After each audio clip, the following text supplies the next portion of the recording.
Ya, libur akhir tahun menjadi momen yang bisa dimanfaatkan untuk mencari cuan. Beberapa jenis usaha seperti hampers dan penyewaan alat barbeque bisa meraup keuntungan hingga jutaan rupiah. Ya, seperti apa potensi cuan bisnis di akhir tahun?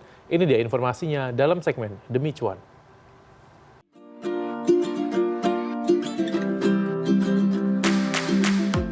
Akhir tahun identik dengan libur panjang Natal dan Tahun Baru. Momen ini ternyata bisa menjadi waktu yang tepat untuk mencari keuntungan melimpah dari berbagai jenis usaha. Salah satunya adalah bisnis hampers, seperti yang sudah ditekuni oleh Siska sejak 2006 lalu. Berawal dari keinginan untuk memberikan kenang-kenangan sebagai perayaan kelahiran anak pertamanya, wanita berusia 44 tahun ini tak menyangka usahanya bisa terus berkembang dan bertahan hingga 18 tahun. Siska mengaku momen akhir tahun menjadi salah satu momen yang dinanti karena pesanan hampersnya meningkat, terutama untuk menyemarakan Hari Raya Natal. Setiap tahun Siska menyiapkan beberapa jenis hampers tematik Natal yang bisa dipilih pelanggan. Ada hampers dalam keranjang berisikan selimut, termos, dan kue. Ada juga hampers jenis bouquet berisi kue, tumbler, dan kantong belanja. Pilihan lainnya berupa hampers jenis box berisikan barang pecah belah seperti cangkir ataupun mangkuk. Pengerjaan hampers dilakukan di workshop milik Siska di kawasan Kopo, Kota Bandung bersama sejumlah pegawainya. Ini sudah jadi, tinggal ditutup, kasih pita palingnya ya. Dikasih greeting card gitu ya. Ternyata nggak terlalu sulit juga ya bikin Ya, hampers. jadi abang nih kalau hampers harus kita cari-cari ide yang barang-barangnya tuh bisa gampang dipakai, yang barang-barangnya itu bisa memorable ya buat orangnya. Jadi kalau orang nerima mereka berkesan gitu. Nggak harus yang mahal-mahal juga Ya, sama isiannya betul, ya. betul. Yang penting Pokoknya yang unik. penting berkesan, unik barangnya. Oke, sudah jadi hampers.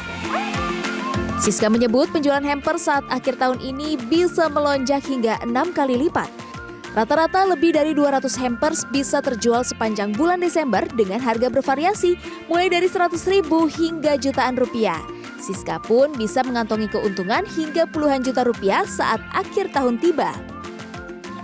Dalam mengembangkan usahanya, Siska selalu memastikan hampers terlihat menarik dari isian maupun kemasan, serta tak lupa melakukan promosi terutama di media sosial.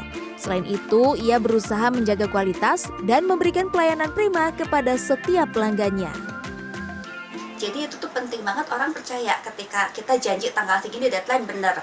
Kita janji barang A, barangnya bagus sesuai dengan perjanjian dan lain sebagainya, kualitas bagus, dan itu tuh penting banget.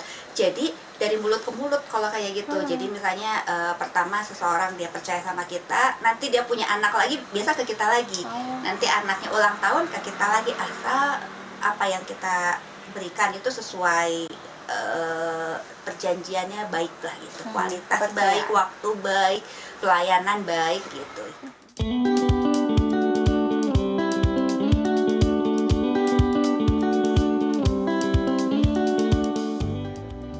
Usaha lain yang dapat menghasilkan pundi-pundi rupiah di akhir tahun adalah jasa penyewaan alat barbeque.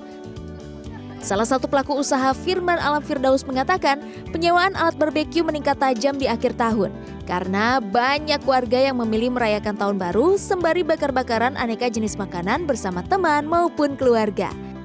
Firman sudah merintis usahanya ini sejak tahun 2016. Setiap tahun pemesanan sewa alat barbeque mulai ramai sejak pertengahan Desember dan semakin meningkat di akhir Desember. Firman mengaku ratusan alat barbeque yang ia siapkan bisa habis disewa untuk merayakan tahun baru. Ia pun bisa mengantongi omset hingga 10 juta rupiah per hari dari penyewaan alat barbeque untuk menyambut pergantian tahun. Ini kalau misalnya, ini kan biasanya kalau khususnya misalnya untuk libur akhir tahun nih Kang ya kan, yang banyak dicari juga kayak bakaran juga. Emang banyak juga yang pesan sewa gitu. Iya, banyak banget. Kayak gini. Iya, Kompor-kompor gini. Jadi kompor, grill sama ini apa cabitannya gitu. Kita juga biasanya setiap tahun tuh pasti kekurangan gitu ya meskipun Tak hanya alat barbeque, Firman mengaku penyewaan alat berkemah seperti tenda, sleeping bag, sampai matras juga bisa melonjak hingga 4 kali lipat saat libur akhir tahun. Pasalnya, pendakian gunung menjadi hal yang populer dilakukan untuk merayakan pergantian tahun.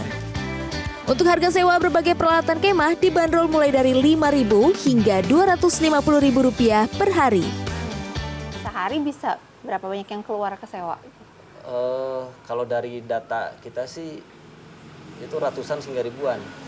Jadi perputaran barangnya gitu. Lumayan ya Kang? Lumayan. Berarti omsetnya berapa tuh tiap bulan? Sekitaran berapa? Bisa belasan atau puluhan atau gimana? Kalau Jutaan sih, atau gimana? kalau misalnya 3 digit udah ada sih. 3 digit Iya. tiap bulan? Tiap bulan. Wow, lumayan. Firman mengatakan usaha yang dijalaninya bukan tanpa resiko. Kerusakan barang atau barang tidak kembali setelah disewa pernah ia alami. Namun, hal itu ia jadikan pengalaman untuk memperketat syarat bagi konsumen yang ingin menyewa alat di tempatnya. Laisa Nisa, Kavi Jati, Bandung, Jawa Barat.